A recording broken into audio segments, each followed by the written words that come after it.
Najma Cabdullaahi waxay ka mid ahayd gabdhaha ugu firfircoon magaalada Hargeysa, aadna looga yaqaano bartamaha magaalada Hargeysa. Horaantii dhowr bilood ka hor ayaa lagu dilay magaalada Hargeysa ee caasimadda Hargeysa. Aad ayaa looga naxay geerideeda gabadha lagu magacaabo Najma Cabdullaahi oo ka tirsaneyd howlwadeenada dowladda Somaliland. Dadka oo dhan iyo sidoo kale ehelada Najma Cabdullaahi oo markaasi lagu jira qabanqaabada arooskeeda ayna soo dhaweyd maalmaha farxadda fantasiyada cajiibka ah.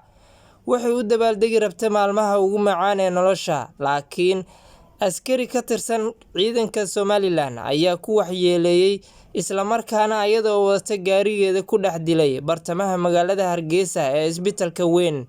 Halkaasi oo Najmo loola cararay isbitaal, ugu dambeynna goobtay ku dhimatay markii la geeyay bartamaha isbitaalka. Maanta ayaa sargaalkii dilay Najma Cabdullaahi ee magaalada Hargeysa ee caasimadda Hargeysa la soo taagay tiirka dheer, halkaas ayaana lagu dilay sargaalkii ka dambeeyay dilka Najma Cabdullaahi oo ahayd gabar aad u daayar, da'deedana lagu qiyaasay. Sargaalkii ka dambeeyay dilka Najma Cabdullaahi oo aad looga yaqaano magaalada Hargeysa, isla markaasna xilligaasi ay ku beegneyd maalinta qabanqaabada xafladda arooskeeda iyo sidoo kale wiilkii ay calmatay.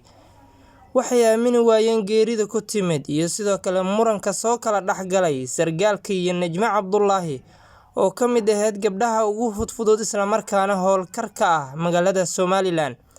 Aad ayaa looga yaqaanay xilliyada iyo isbuucyada intaysan geeriyoon ka hor oo tii Allah iyo sidoo kale qalin qoraaleedkeeda uusan halkaasi ku ekeen, ayaa waxaa isku soo beegay muranka sargaalkaas dilay Najma Cabdullaahi oo aad looga yaqaano magaalada Hargeysa ee caasimadda Hargeysa. Ayaase maantay tiirka la soo istaajiyay askarigii dilay, Allaha u naxariistay Najma Cabdullaahi.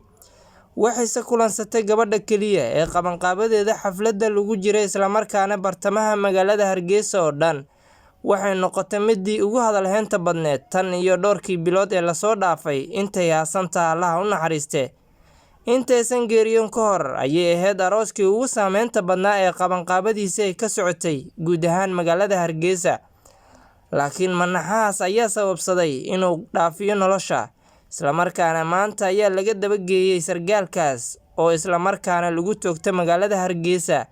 Najma Cabdullaahi oo ka mid ahayd gabdhaha aadka u da'da yar una firfircoon, gaari ay ku dhex wadatay magaalada Hargeysa kaasi oo caan ka ah aadna looga yaqaano.